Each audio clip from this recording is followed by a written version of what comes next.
what's going on, everybody? My name is Ace, and welcome to my show. You know, 2015 was a good year for gaming. We got several incredible titles, some of my personal favorites being Fallout 4, Mortal Kombat X, Yoshi's Woolly World.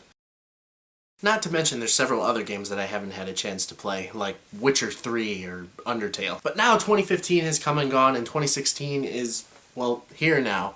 It's upon us, and some great games have already been released. But there's other titles that are coming out that I feel deserve their own top 5 list. So without further ado, here are my top 5 upcoming games of 2016. Now keep in mind these are my personal picks, so your choices may differ. And I want to say that there are other games that I'm excited for, but they couldn't make the cut. So with all that out of the way, let's start with number 5. Uncharted 4, A Thief's End. What's that? Uncharted 4 at number 5? What are you, an idiot? Alright, I know anywhere else Uncharted 4 would be a bit higher on their list, but personally I never got into the Uncharted series. I mean, yes, they're good games. Like, really fucking good. Like, immensely good. It's fucking great. What the If you ask me, they're some of the best games on the PS3. It's just for whatever reason I'd play them and then put them down in favor for another game after about an hour or so. Like, mainly The Last of Us, which is a good fucking game. Nevertheless, Uncharted 4 looks like it's going to be one of the biggest games of the year. The graphics are absolutely gorgeous, and the platforming and combat look more fluid than they have been in previous titles. Not to mention, we get Nolan North and Troy Baker in the same game, playing as brothers. It's really good. I like it a lot. Overall, it looks like a very good time, and I'm definitely going to be picking the game up on April 26th. Until it gets delayed. Again.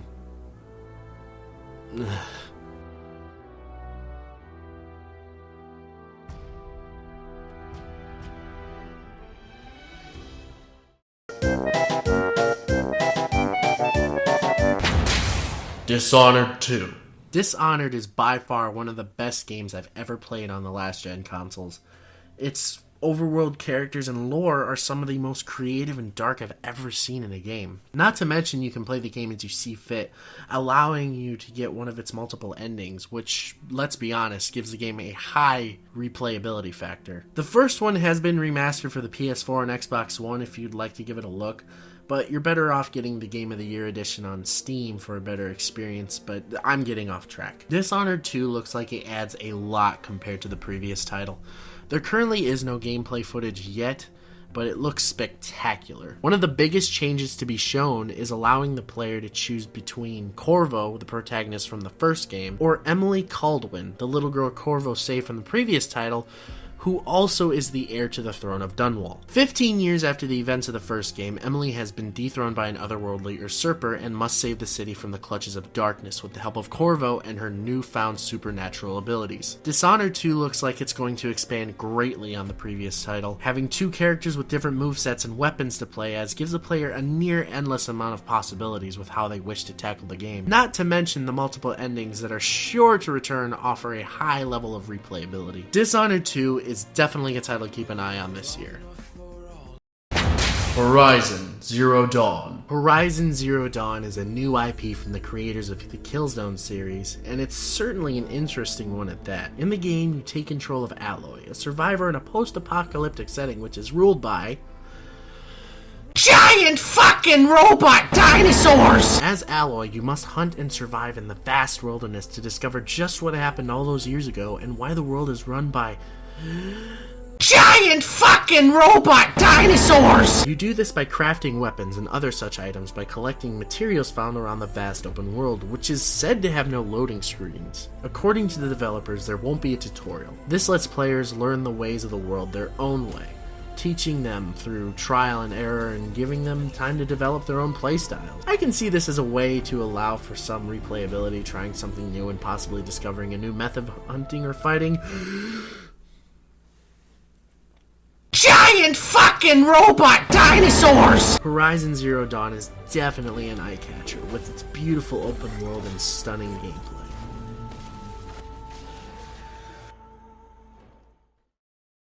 Also, did I mention that there's giant fucking robot dinosaurs? Doom.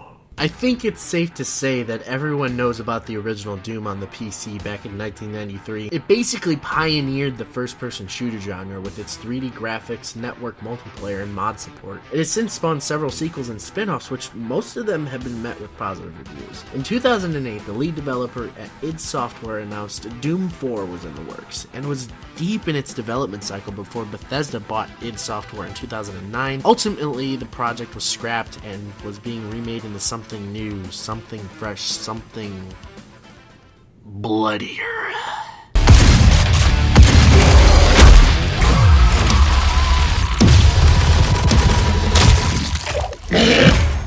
Oh my god. This looks freaking amazing! Doom looks like it brings new life into the series, taking elements from classic Doom and cranking it up to 11. Everything about this game looks fresh compared to shooters we typically see nowadays. The action looks very fast-paced and brutal, with enemies exploding into tiny little pieces when hit with a shotgun and eviscerated with a chainsaw. Now there are melee kills, which occur when an enemy has sustained enough damage and begins to glow a bluish tint. These look very satisfying to pull off and show just how creative you can kill a demon with its own foot.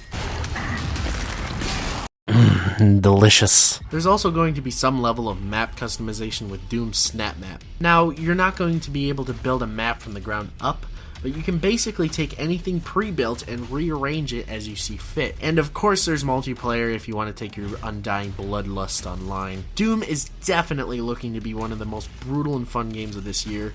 I do, however, have one problem with it. Really?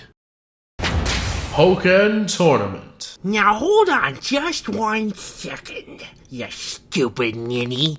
Pokken Tournament came out last year in arcades. There's no way this can be your number 1. I demand you change it! Get the fuck out. Yes, it's true this game technically came out last year, being featured in arcades in Japan on July 16th. It since has been imported to arcades outside of Japan, but I have yet to play it.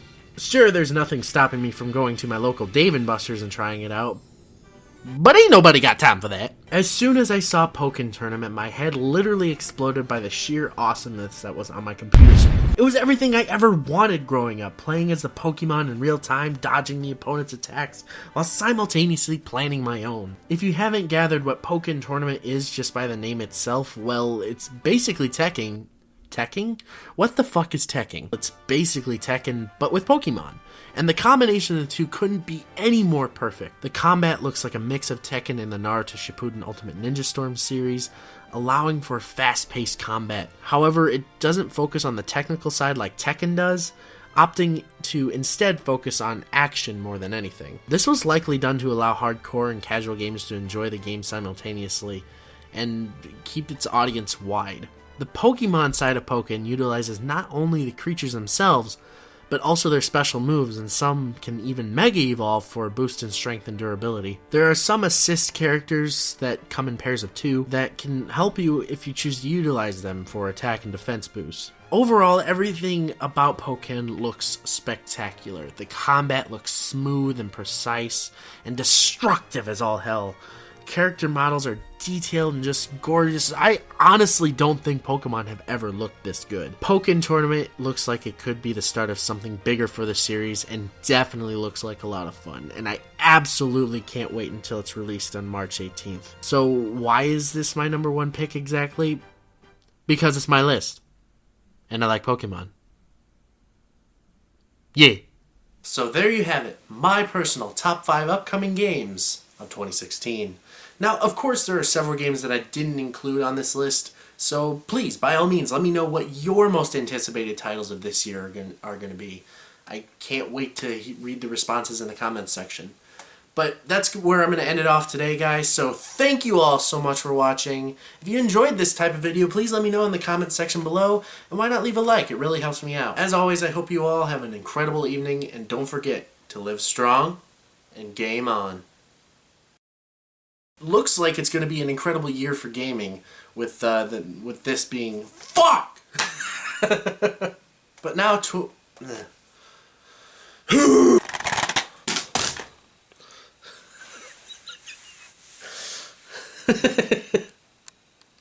and there you you have it. My top 10, 5...